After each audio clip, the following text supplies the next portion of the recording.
We continue now our full coverage of the Durham Report with investigative journalist John Solomon. He's the founder of Just the News. And John, yours was one of those bylines from the very beginning that took a bit of a different approach from your colleagues in journalism. I wonder if you could reflect a little bit on the Durham Report, what it validates, and again, sort of the disparate way this story was reported. Yeah, listen, it takes me back to an anecdote. I haven't told many people this, but back in March of 2017, right as the hysteria about Russia collusion was really reaching a crescendo, I came home one night. I think it was coming off of Hannity. Drove home, got into my driveway about 10, 11 o'clock, and there were two guys in a blue sedan with government license plates outside my car. I thought, uh-oh, I might be getting arrested. What the heck's going on here? And as I was pulling into my garage, they came up and they approached me. It was about 11 o'clock at night, and they said, John, we can't tell you much because it's classified, but we want to tell you that the intelligence community is involved in helping play out a dirty trick. And I'm like, what the heck are you guys talking about? And we talked for a good long time about what I should be looking at. And up to that point, I had been waved off a lot of the Russia collusion stuff, much like the New York Times was in October 2016. From October 2016 to March 2017, I was waved off and just said, like, there's not a whole lot there. I wouldn't waste your time on it. But Congress and the New York Times and the Washington Post were all peddling it.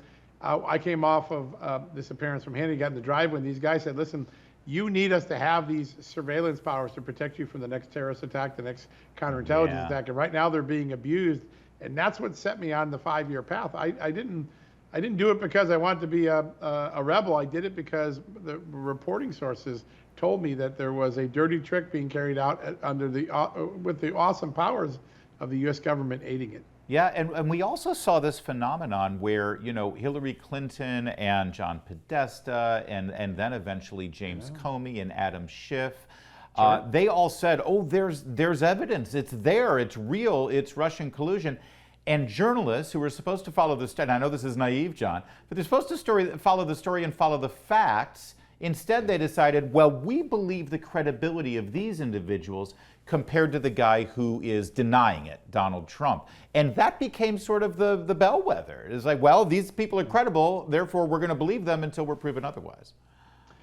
You've described the dynamic perfectly. All sense of neutrality was abandoned, and the mainstream media, up through last night, the coverage of some of the organizations like the New York Times, particularly shameful. They pick sides, and that's not what journalists are supposed to do. They're supposed to not be concerned about the outcome. They're concerned about whether they have the story right, whether it's fair, it's accurate, balanced, and neutral. And neutrality was thrown out the window at the beginning of the Trump candidacy all the way through the end of his presidency until today. And as a result, large numbers of Americans that rely on the traditional media, the legacy media, have been misinformed time and time and time again. The good news is it creates opportunity for folks like you and me to go out and start new news adventures and to try to give people the facts that are being denied in the marketplace of traditional news. True. And before we get into some of the reporting that you're doing now, by the way, we keep hearing that, oh, well, the FBI's learned lessons, not based on reading just the news right now and how they're conducting themselves in the Hunter Biden investigation. Sure. But one last question about the Russian collusion hoax story. And that has to do really with the way the government is now sort of oriented in such a way where this seems to be the status quo. There were no recommendations of criminal charges from Mr. Durham. And now, sadly, half of this country has lost faith in the FBI in the same way they lost faith in the CDC after COVID-19. We need to have that trust built, Mr. Solomon, and I worry if it's not there. Listen, when you look at our enemies' plans, whether it was the old Soviet plan or the current China plan, the goal is to divide America, and you divide America by eroding trust in its institutions. And over the last 6, 7 years, those institutions that we've long trusted to be neutral, to be above politics, to be blind in the administration of justice, have eroded that trust through their own bad acts. There are politicians and political ideologues that are driving the decision-making at the FBI, at the IRS, we saw at the Justice Department, in several of these district attorneys' offices in local areas of the country. And trust in those systems, the justice system, is declining faster than anything. The erosion of trust in the justice system is an erosion of the trust in the American system. Without equal justice, we aren't America. So our enemies are probably applauding and laughing and saying, oh, you've done more to yourself than we could ever have inflicted. and yet we keep doing it. The faces and the people that you're now showing on screen, the John Brennans, the Mike Morrells, the James Comey, they contributed to that degradation of loss of trust, that degradation of institutional trust that we used to have in these institutions. We're in a very grave moment in the American experience right now. If we don't regain the trust, if we don't eliminate the misconduct that has infected these agencies, we're not going to be the same America we were for the first 246 years of this great country. I agree, sir. And that brings us to your current reporting, because if we are to believe what the investigators right now are looking at and what whistleblowers are saying about the Hunter Biden and the Biden family, I should say, investigation, this goes all the way to the top. It's something that needs to be rooted out right now so that we can know exactly the status and the character of our president. And yet, your sources tell us now that that whistleblower at the IRS has been removed. I mean, a punishment, clearly, a repercussion for blowing the whistle. He's been removed from the investigation. Yeah, not only him, the IRS senior supervisory criminal agent, who has, a highly decorated expert in tax cases, his entire team that worked and built the body of knowledge that underlies a potential tax case against Hunter Biden, they're all off the case at the most critical time, right? At a time when you're making a charging decision, don't you want the experts who are there and know the institutional knowledge of the investigation? They've all been kicked off the case, according to a letter transmitted to Congress last night, first reported on Just the News. And that is raising very serious concerns that this is an act of retaliation. By the way, under the definition of the statute, a change in employment status is on its face, a prima facie proof of whistleblower retaliation.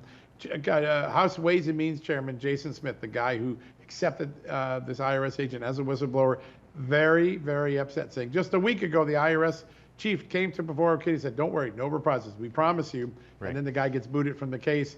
There's going to be a firestorm on Capitol Hill the next few days. Just keep a close eye there. This looks like, walks like, smells like, and probably is some form of retaliation. And according to the letter, it was done at the behest of the Justice Department. Yep, Merrick Garland's Justice Department. That's right. Yeah, and one other, just to sort of tie a bow on the Durham thing, the one last fig leaf, Christopher Wray and the DOJ and the FBI, James Comey, Andrew McCabe, the one fig leaf they had covering them was, well, listen, we were presented this information and we had to investigate it. We would have been derelict in our duty if we hadn't investigated it. That's right. That's been their argument. The Durham report does blow that away. I mean, he basically said, no, you never had any credible evidence. And it's not just in hindsight. At the time, it was known. Is that correct?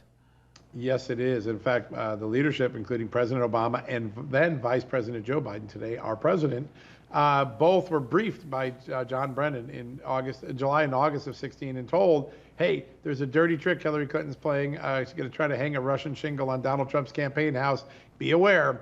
And they still proceeded with the Trump investigation without an iota of what they call predicating evidence. I mean, evidence that would warrant an investigation under the FBI rules. Meanwhile, they had pretty good evidence that Hillary Clinton was up to something that might result in an improper corporate contribution or deception of law enforcement. When Christopher Steele brought the stuff in, when Michael Sussman brought the stuff in, he might have been misleading the FBI, the Justice Department, and they never opened up on Hillary Clinton, despite having that evidence. Not only is there a declaration that the Russia collusion investigation wasn't warranted, he exposes yet another example of a dual system of justice. Yep. Clinton, in fact, had to end up paying a fine to the FEC because of that in-kind contribution through the Steele dossier or whatever the infraction was. John Solomon, we need good investigative reporters at times like this. Thank you for being just that at Just the News. More to come on O'Connor Tonight.